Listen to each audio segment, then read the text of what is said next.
Namo tassa bhagavato arahato samma sambuddhassa. Namo tassa bhagavato arahato samma sambuddhassa. Namo tassa bhagavato arahato samma sambuddhassa. Buddhang Dhammang Sanghang Namassami. Good morning, everybody. Nice to be back in Malaysia. It was 4.5 years ago. Time flies. It's nice to see people coming back in person to listen to Dhamma. We've all been staring at screens. It's good to come together and express our faith and share our faith and see living examples. Monks and nuns who are practicing, and for some people, I think having more time at home and having access to teachings, a good number of people probably found that their own practice deepened during the what you had here called the MCO, the having access to teachings, having more spare time, having more sense restraint. I observed that the people who had a strong practice, it seemed that their practice deepened. And it's very interesting also to see that the people who didn't have a really strong practice, sometimes even though they had more spare time and could check in with more teachings, there's some degeneration also. So this is where we see the value or the necessity of really establishing those disciplines. So it is good to rely on centers, to do in-person retreats, but it is also important that we establish the discipline and integrate it into our life. So I think overall the alcohol sales went up all around the world, and a lot more people watching Netflix and YouTube Premium, etc. But for those who, I know a lot of people in Malaysia who joined online teachings, online retreats, and I think during the peak of the lockdown for my own fortnightly live streams, about 220 people were joining, and probably 80% were Malaysian. So now I have this interesting experience where I see people's faces and I feel like I know them, but I can't remember meeting them. And I'm like, do I know you? And I say, I attend your online teaching, Ajahn. Oh, okay, I know you from this 1 inch by 1 inch picture. It's nice to meet people. And today is Mother's Day in Malaysia. I think it's also Mother's Day in Australia. My own mum, still alive. She's 83 now. My mum, she walks 8 kilometers once a day. She takes my sister's dog for a walk. And so it's very interesting to see the way I think exercise plays an important role in keeping people's minds healthy as well. My mum's memory is still good. She drives to the supermarket, cooks for herself, and she's very proud of her independence. She says, "I'm fiercely independent and I'm proud of that," she says. Good for you, Mum. Let us know if you need any help. Yeah. In Thailand, there's a phrase we actually call our teachers, Po Me Kuba Ajahn, our mother and father Dhamma teacher. And our physical parents give us our body and feed us and take care of us when we're sick, make sure we go off to school, all of those things. Encourage us to live within the law of the country in most circumstances. And our Dhamma teachers, they nurture us in a different way, don't they? When they explain how we practice dana, sila and bhavana.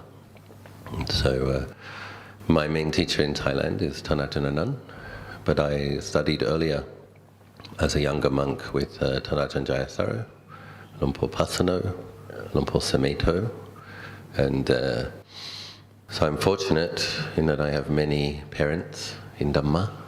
The Dalai Lama, His Holiness, is another of my Dhamma teachers. and reflecting at times on the different things that I learned from my teachers, and that made it possible for 26 years later to still be here as a monk, and hopefully have some understanding of the practice, and naturally feel a lot of gratitude to. When I was a teenager, I used to argue with my parents quite a bit, and I didn't really know what I was going to do with my life. And my mum wanted me to be a doctor, and my dad wanted me to be a lawyer. And my dad said, "You're very argumentative. You'd be a good lawyer." I was like, but I didn't follow their wishes, and they were frustrated. And they would say, "What are you going to do with your life?" I would say, "I don't know." So, "What do you mean you don't know?" "I mean, I don't know." And I did get good enough grades to go to university, and I actually refused that opportunity, and because I had an intuition. I'd met many people who'd gone to university and who had graduated, and they didn't seem particularly happy to me. And so I guess there was something in my own experience from a young age, that there was some kind of awareness that there is something worth pursuing in this world, some kind of a path to peace and happiness. But there was also an intuition that I haven't met it yet. And there was a kind of a sense of I'm not going to commit to anything that might obstruct me from discovering that. I think this is the way wisdom parami from past lives might manifest. Is one of the ways it might manifest as a kind of a healthy dose of suspicion and determination to remain somewhat autonomous. So one of the interesting ways that it manifested is I just didn't learn to drive, which is somewhat strange for an Australian, where everybody learns to drive. But what happens is if you learn to drive is you often get a car, right? And then you have car payments, registration, insurance, and if you crash the car, all sorts of things come with that. So I didn't learn to drive, didn't get the car, and I was doing part-time jobs, wondering what I was going to do with my life. And that did make, when somebody suggested to me that I do a 10-day retreat, a Goenka, SN Goenka Vipassana retreat, when I was 21, I could make the time available and I could go and do that. So my karma this lifetime, I'd never attended Sunday school, I'd never studied Buddhism. I was just looking for ways to be truly happy, and somebody suggested that I do a 10-day retreat. I did that 10-day retreat, and it was extremely painful. Australians don't get much practice sitting on the floor like this. And I remember my knees were up at about this height at the time. That was 12 hours of sitting a day. And it was just like, back pain, shoulder pain, knee pain. And then Mr. Goenka, he was saying, start again, with this sweeping mindfulness practice from the tip of the head to the toes, and I wanted to run away because but it was in the middle of mountains and it was the middle of winter, and my sister was coming to pick me up, and this was before mobile phones, so I couldn't make a call, come and get me. But I did start paying attention to his Dhamma talks in the evenings.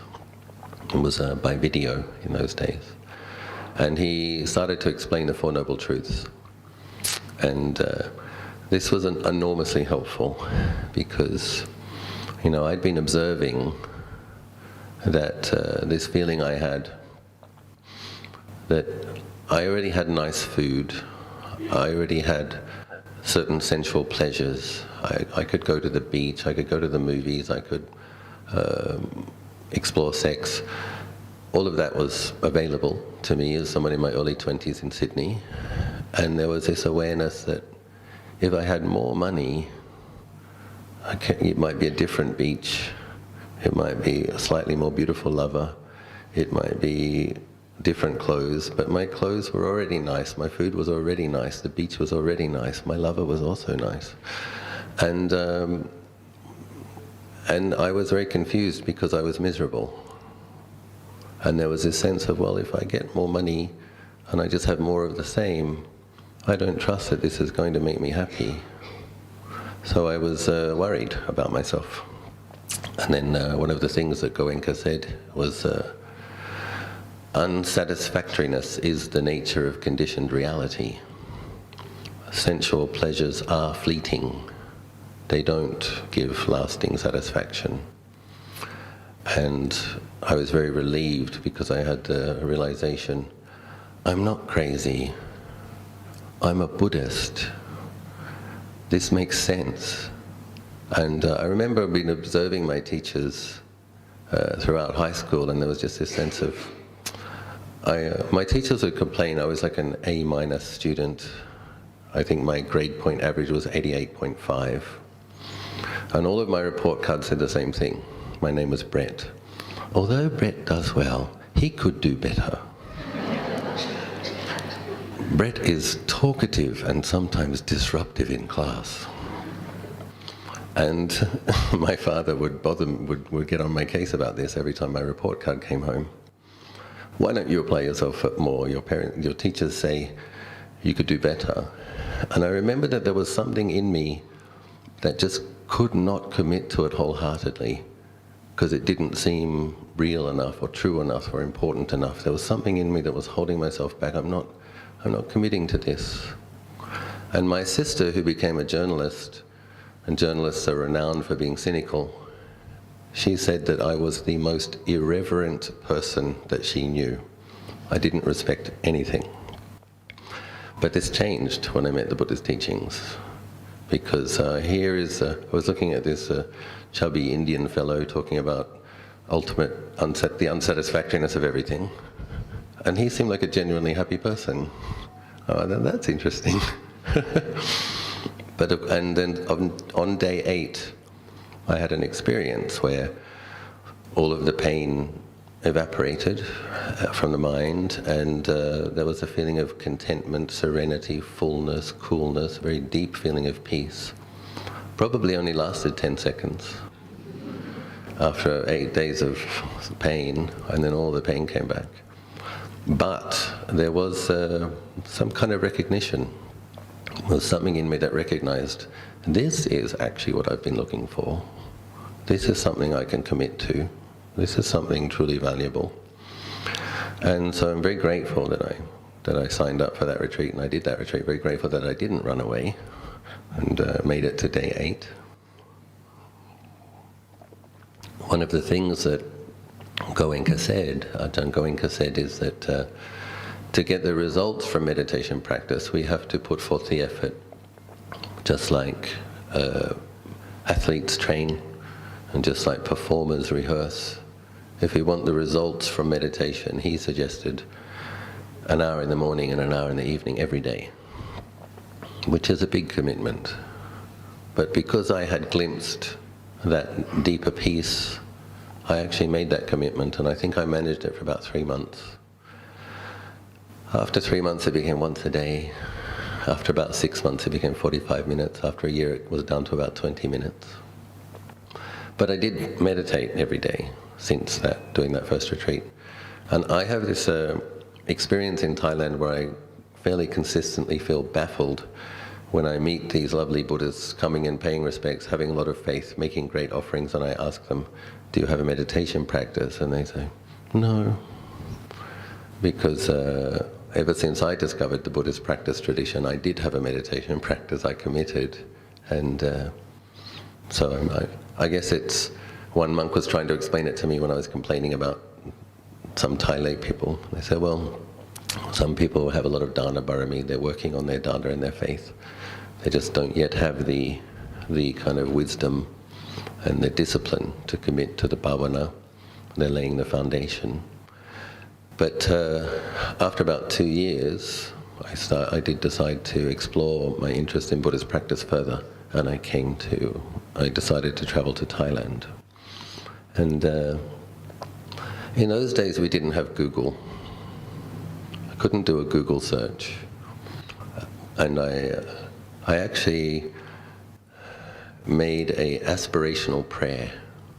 I was working in the vegan cafe, and I had to close up shop. And I closed up shop, and I looked to the sky, and I said, I admit it, I don't know what to do with my life. Going to the beach, going to movies, having sex isn't working. But then I made a vow. I said, if you give me a sign. Now, I didn't believe in a creator God. In those days, I didn't believe in hell. But I did believe in devas, for whatever reason. And I did believe in karma and rebirth. So I said, okay, forces of goodness in the universe, if you give me a sign, I promise to follow. I promise I'll follow it. And what's interesting is I started to get some interesting signs after this. And there's several things I think are a factor. One was the sincerity of the prayer. I really meant it. Like to the very core of my being, I meant it. And I think also there must have been some merit from past lives. A few days later, somebody forgot the Lonely Planet guide to Thailand at the restaurant where I worked. And I picked it up and I was reading the introduction and saying, oh, 95% of Thailand is Buddhist. And then that's interesting. 2 days later, the owner of the book came back. I want my book back. So, okay, I gave it back. But the seed had gone in my mind. And then it was payday, a week or so later. In those days, I got paid in cash, from an envelope, took out my wallet, was putting my pay in. I noticed this strange coin. And I asked my friend, what's this? She said, oh, that's 5 baht, that's Thai money. One side had a picture of a Thai chetty, the other had a picture of the Rama IX, the king, previous king. And when that happened, the hairs on my arms went up. So, ooh. And I noticed, book, Thailand, Thai money. Then another thing happened which kind of sealed the deal. I used to clean the fryer. The fryer was a German Dorf fryer. The food was vegan and Japanese. There's this galvanized iron part that I used to have to put on the pipe when I had to change and filter the oil. I'd never noticed it. I worked in this place for a year. So it's late at night, kind of blurry, putting on this pipe. And then I noticed this pipe had one word, Thailand. In English. It's pretty weird, isn't it? And I stood up and I said, that's it. In 10 weeks' time, I'm going to Thailand. I made that resolution. It's kind of like a Satya Adhitan, and which is not a common habit for Australians. But I don't know where it came from, but I'm glad I had that tendency. So I saved up enough. It's not easy to save money in a place like Sydney, so especially on a waiter's wage. But I managed to get my plane ticket and my passport, and I had no savings, but I'd made my vow. So I had to sell my bed, my carpet, my computer, my mountain bike. I sold everything I could. I got $1,000, which 30 years ago was enough to go backpacking. 4 days before I left the restaurant, a Canadian backpacker came in and she asked, is there a job? And I said, there may be, because I'm leaving. And she said, where are you going? I said, I'm going to Thailand. She said, I just came from Thailand yesterday. And she said, why are you going to Thailand? I said, well, I want to go to the beach, and I'm interested in Buddhism. She said, I know where there's a meditation center on a tropical island with a view of the beach, where the teachers teach in English.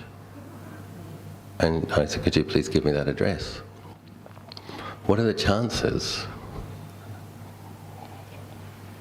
In those days, there wasn't a Google search, English-speaking retreats in Thailand. But I think the power of prayer and the power of past merits, I ended up spending 5 out of 9 months at that meditation center. And the teachers, an American man and an Australian woman, were teaching reflective meditations as well as breath meditation and vipassana methods. One of the things they talked about is yoniso manasikara, and one of the wise reflection. And today's Mother's Day, Lord Buddha says that wise reflection is the mother of wisdom, gives birth to wisdom, thinking wisely. And so one of the things they taught, one of the reflective methods that they taught, was to contemplate karma, the law of karma, and to recognize good fortune. And this was enormously helpful to me because I think we all have a gift of feeling sorry for ourselves and focusing on the negative. And what they were teaching was to focus on the good things. And I think in Western culture in particular, when people grow up and they might have some idiosyncrasies or some challenges, it's like a kind of somewhat popular to blame one's parents for one's suffering and go and get therapy and talk about how terrible your parents were. And then this is not a very Buddhist idea. And I recently met a very wonderful practitioner in Thailand. He's not a bhikkhu. He's what they call a rishi, but he does have extraordinary samadhi.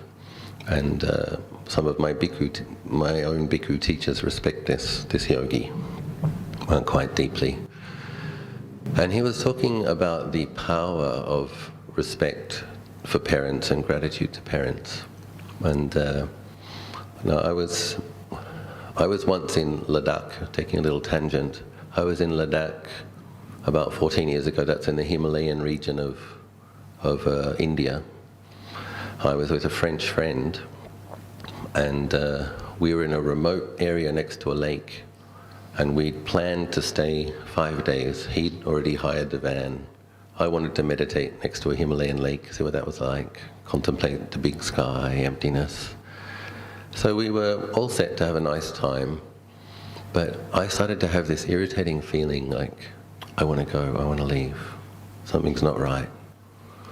But I felt awkward because my friend had prepaid car rental, paid for accommodation. We'd gone all this way. It's like 5,000 meters elevation. We'd already got over our altitude sickness. We'd made all this effort to be there. And I said, no, but I have to say something. I said to him, his name's Francois, I said, Francois, I have an uncomfortable feeling. I just feel like I want to leave. I don't know why. And he said, I have the same feeling. I'm so glad you told me. And we left the next day. 2 hours after we left, a mudslide closed the road. And see, it had rained the night before, and we hadn't thought anything of it, because coming from Thailand, similar to Malaysia, it was a lot of rain. But normally it doesn't rain in Ladakh. It snows at night time on the mountain peaks, and the water comes down as snow melt in little streams. Basically there's no trees. So you have dust and dirt and stones piled very, very, very high. And if it does rain, you get mudslides. So we went back to a homestay that we'd been staying with a lovely Buddhist family. And I think it was about 10 kilometers away, 200 people died in another mudslide. And the reason I bring this up is that one of the things that this Rishi, this gifted practitioner, said was that there's certain types of merit that he said will literally protect you from disaster. And I was interested in that. And I said, what are those types of merit? And he said, one of them is gratitude to parents. He said, this is karmically so potent. And he also said there's something that he's noticed, that the people who get cancer, he noticed that the ones that recover are the ones that really love and feel grateful to their parents. It's just an observation that he had. And then he said something, he said, if people think, you know, in Thailand you have the situation that young people have a baby, perhaps it wasn't so well planned, they give the baby to their own parents, so the child grows up with the grandparents while the parents work in Bangkok. And some of those children can grow up feeling like my parents abandoned me, or they didn't really love me. And he was saying, people who think like this, it's not correct. He said, the correct way to think about parents is, with regards to your body, my heart. My father gave me my heart. It's exactly the same size as his. My mother gave me my liver, my eyes, my ears. Whatever they had, they gave me equal to them. He said, this is the correct way to think about parents. All sorts of psychological challenges aside, he says, whatever painful dynamics or phenomenon manifested through your relationship with your parents, he says, that's your karma. And we should see that as our opportunity to lighten and purify our karma. But the relationship we should have with our parents is gratitude for the body, the human birth, and the opportunity that we have to then practice Dhamma. So this was interesting. And so merit is real. Merit evidently has a powerful protective quality. And another thing that he mentioned, I think he said there were 5 qualities that lead to having a very powerful, potent protection. Another of those qualities was paying respect to that which should be respected. And another was truthfulness. Another was sincerity, doing things sincerely, like if you decide to do something, really doing it. And I didn't record the conversation. I know there was 5. I can only remember 4. Forgive me. So gratitude to parents, doing things sincerely. If you decide to do it sincerely. And then truthfulness, paying respect to that which one should pay respect to. What's interesting about that time in Ladakh was that I was, I think, 12 panthas. I've been a bhikkhu for 12 years. After my 10th pansa, I'd gone to Bodh Gaya and I had decided to do 10,000 full-length Tibetan-style prostrations to the Bodhi tree. And I had done that. So if we're looking at like karmic causes, paying respects to that which one should offer respects to, it's I had done that. I'm very grateful that I pay respects to the Bodhi tree 10,000 times.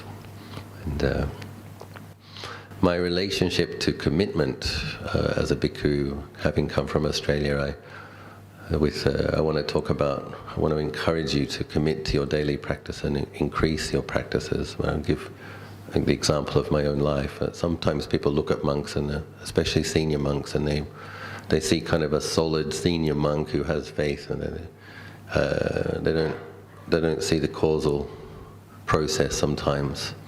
When I was a novice at Wat Nanachat, I wanted to disrobe 6 out of 7 days. And the reason I didn't was because on average 1 day a week I felt happier than I did before. So I'd started, because of keeping the precepts, I'd started to feel what they call freedom of remorse. When you just don't do anything wrong, there's a lovely feeling of, well, at least I'm a good person, I'm not harming anybody. And certain lightness of body, lightness of mind, easy joy. But there were other days when it's like 3 in the morning, you have to get up again. The mattress is a straw mat, there isn't even a mattress.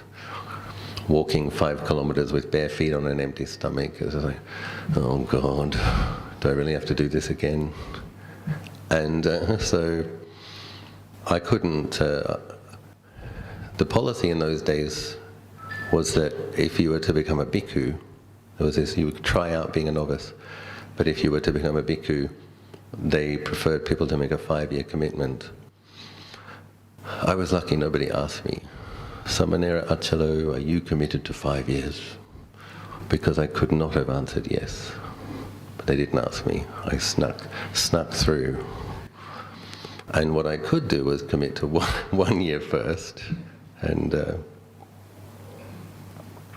I remember during the Pansa, during the rainy season retreat, the way I got through it was promising myself I could disrobe when it ended. You can disrobe afterwards, just get through this one pansa. You'll feel pleased to have done this for the rest of your life. And of course I got through the rainy season retreat and there was a sense of, yeah, I could probably do one more year. Committed to one more year. So after 2 years, I committed to 3 more years. By that stage, I probably wanted to disrobe 2 or 3 days a week. But I was noticing, the longer I keep these precepts, the more I do this meditation, there are more days where the mind experiences well-being, contentment, lightness. And due to the power of karma, of course, painful mind states do still manifest. But there's more ability to be mindful of them, reflect around them, consider benefits and drawbacks. So when I got to 5 years as a bhikkhu, I determined another 5 years. And one of the reasons I went to Bodhgaya at the 10-year period was I wanted to make a significant gesture of committing for another 10 years. I wanted to make it a powerful, almost like going forth again, expressing my gratitude as well. But there's something else I noticed. In my 10th rainy season retreat, I was with Tanajana Nun at the time. I had made my vow at the end of the 5 rains retreats to do 5 more. And in this 10th one, I noticed there just wasn't much energy for practice. It seems like things were kind of petering out. I was in a good place, a good teacher, good opportunity, and there just wasn't much energy for it. Wasn't much rapture, wasn't much joy. And so the last day of the rainy season retreat came, and then this voice kind of came up in my mind, so are you disrobing or what? And then I realized, oh yeah, I'd only made a commitment to this point. So it's like that lack of energy, that lack of enthusiasm was because my commitment had an expiry date. And then I realized, and I was like, of course I'm going to continue practicing. And when I set that resolution, like energy came back straight away. I really noticed that, and I wanted to mention it today, because I think having a clear intention to practice affects our mind. Making some kind of a commitment and meaning it is a factor in what brings forth energy. So when we're looking at the 5 spiritual powers, faith is the first, energy is the second. We need energy to apply to being mindful. That's the third of the 5 spiritual powers. We need energy to invest into maintaining our mindfulness, doing our practice so that the samadhi and the wisdom develop. So things like commitment, and I think another thing I'd like to talk about is consistency, because the greater well-being, contentment and joy that I felt was related to the fact that the practice was consistent throughout. And it's like when you're a monk in our tradition, you don't really have much choice. It's the morning chanting, the evening chanting, the chores time, the alms round. It's quite a bit of time to practice, and you get constant reminders. So I can see that commitment and effort lays the conditions to be able to make more effort and be more consistent. And I think that tendency that we all have to feel like, oh, I'm tired today, I need a rest, I need a holiday, I'll do more next week. But this actually doesn't work. And one of my teachers, Lumpur BX, says, it's actually better to sit at the end of the day slumped over dribbling than it is to not sit, because at least you're putting forth the effort. It's better to sit in the morning, obviously, after having had some rest, but if you can increase to twice a day, you also go through the motions of doing it a second time. There will be days when there isn't tiredness, there will be days when the mind becomes bright. And just from making that effort, we're sending the message to the mind that we have a commitment, we're really trying. And some people have written my book, 3,000 Hours of Meditation at the Bodhi Tree. And again, I just like to mention, to kind of emphasize that point, it was not possible for me to, so there's been many times where I've gone to Bodhgaya and sat for 2.5 hours in 4 sessions, 10 hours a day for more than a month. I've done it many times. So I actually recently passed 4,000 hours of formal meditation at the Bodhi Tree, and I'm considering making a vow to do 5,000. So and under consideration. But it didn't start like that. It started with trying to do 6 hours a day and feeling very frustrated because of the noise and the impingement and all these things. But then, as I was approaching, I lead pilgrimages. I sometimes would lead pilgrimages with my own students to the 4 holy sites, and then I would spend a period of time in Bodh Gaya for private practice afterwards. And I was working out one day how many hours I'd been accumulating, and I'd realized that if I did 140 hours more, I would make it to 1,000 hours after years of going there. And I thought, okay, that would be good for my confidence, dignity, something good to have accomplished. And when I got to the 1,000 hours, there was this feeling of wholesome pride, joy, rapture, and the thought arose, I'm going to do 2,000 more, 1,000 for the Buddha, 1,000 for the Dhamma, 1,000 for the Sangha. Because Lord Buddha talks about the Patipati Puja, when he talks about offerings which are most suitable to offer to the Buddha, he says the offering of practice is the best offering. So, okay, I've offered 1,000 hours of practice to the Buddha, I'm going to offer another 2,000 hours.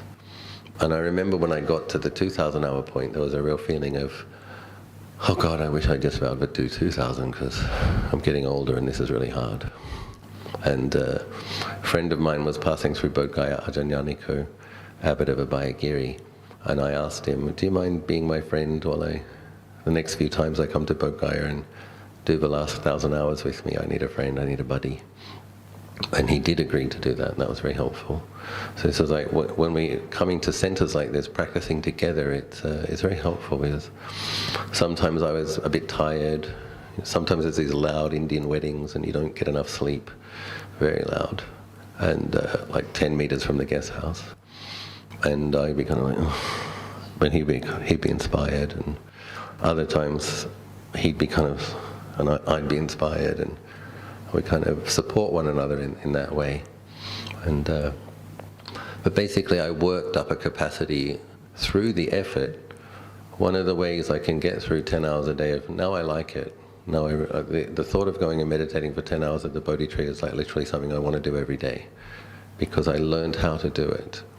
And what I had to learn to do is how to use the 4 Brahmaviharas, the metta practice, the mudita practice.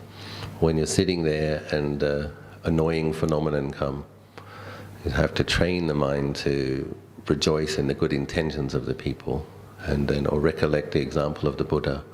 He practiced through much more hardship than this, feeling mudita for his practice, gratitude for his practice, like skillful ways of reflecting that brighten the mind and make the mind in a balanced state to just help you get through a difficult.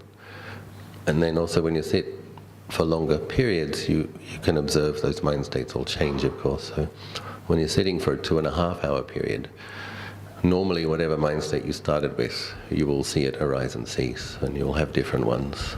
So you learn more about not grasping at them, understanding that they will pass, and with wise reflection also kind of brightening, elevating the mind. And so, and also with the pain, you learn how to, we don't realize this at first, but it's actually sitting with a bit more pain, sitting with a bit more hunger, sitting with a bit more heat, sitting with a bit more cold, is actually what makes our mindfulness sharper and stronger. And it's one of those things we don't know unless we do it. And so that part of the mind that says, no, I'm too tired, no, it's too hot, no, it's too cold, no, I'm hungry, no, I really do need sleep. We need to develop a healthy suspicion of that. And we need to learn to be a little more patient, a little more determined. And so if people aren't yet doing a once-a-day session, I would encourage you to. And as today is Mother's Day, we want to give some thought to what gives birth to your future enlightenment, what ends birth, in a way, what will end rebirth, and what will give birth to realization of liberating Dhamma. It's a sincere and diligent, consistent practice. So if you are not doing your once-a-day practice, you have never-ending births waiting for you, and never-ending deaths. If you are doing your daily practice, number of births is limited. It's a limited edition. If you want to decrease your number of births, Thanajan Nun says this, some people feel like they don't practice because they don't feel that they can attain stream entry this lifetime. Even if they practice hard, they don't feel they have the requisite virtue or samadhi. But Thanajan says that the degree to which we do practice this lifetime is reducing the number of rebirths. Very, very tangibly, very, very definitely. Nibbana is coming closer. So it's an important thing to understand. For those of you who are meditating once a day, only once a day, I'd like you to encourage you to do twice a day, please. And this is coming from people who do it, who practice what we preach. I meditate before my arms round, after my arms round. Probably average 5 sessions a day, plus 2 periods of retreat. And obviously we're supported to do that. But we do also have abbots and monks in Thailand have all sorts of duties. I could make all sorts of excuses not to practice if I wanted to. And I try to see that for what it is, an excuse not to practice. And I consider the reason to practice. It's like, this is an excuse not to practice, but the reason to practice is superior. So we have to remind ourselves, just do it. And so I know people who live in hot countries tend to sleep quite late because the weather's nice and cool at night. But I'd like to encourage you to go to bed a bit earlier.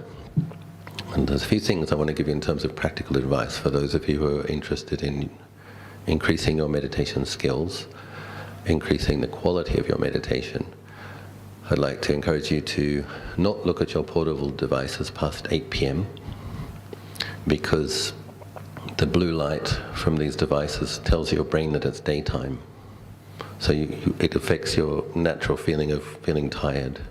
You won't feel tired and you might play with it and look at all sorts of things and realize, oh my God, it's 1 a.m, fall asleep. So, but if you turn it off at 8, you'll naturally start to feel tired at 9 or 10.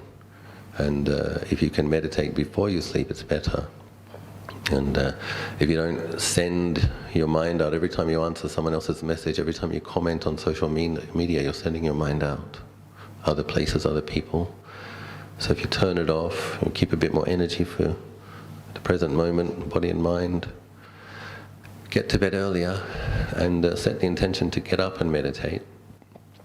Don't look at your phone. I recommend putting it on flight mode. You're going on a journey inward. Laying the causes to go to heaven and beyond, not sending your mind out into this world.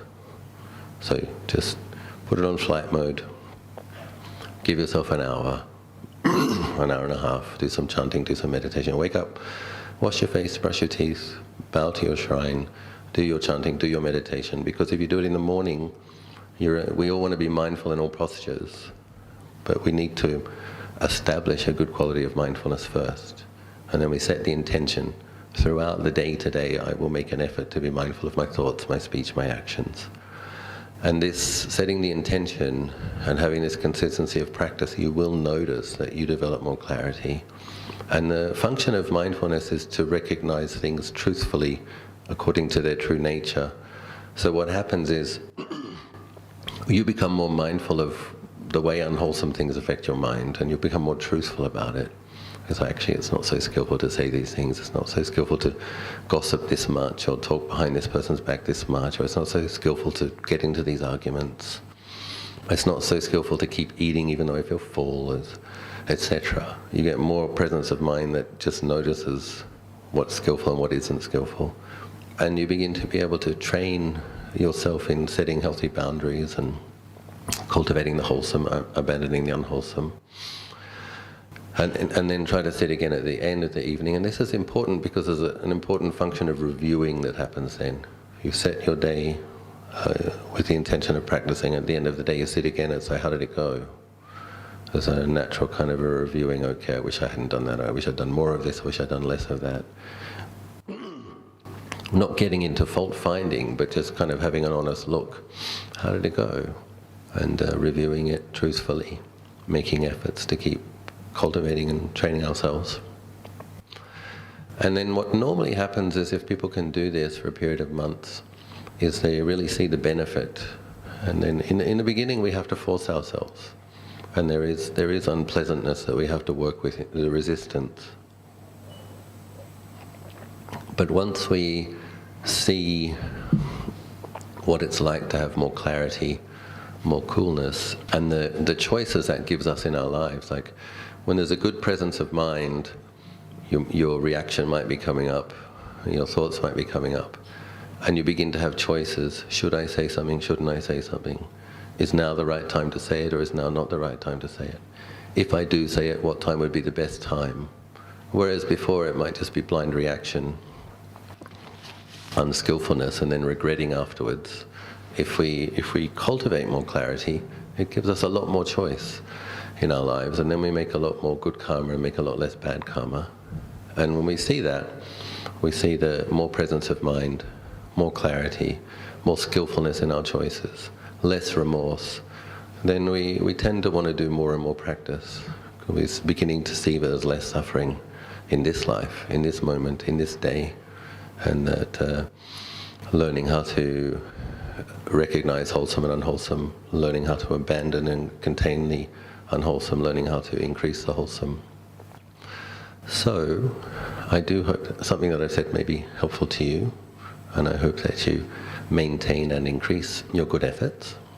So, I offer this for your reflection.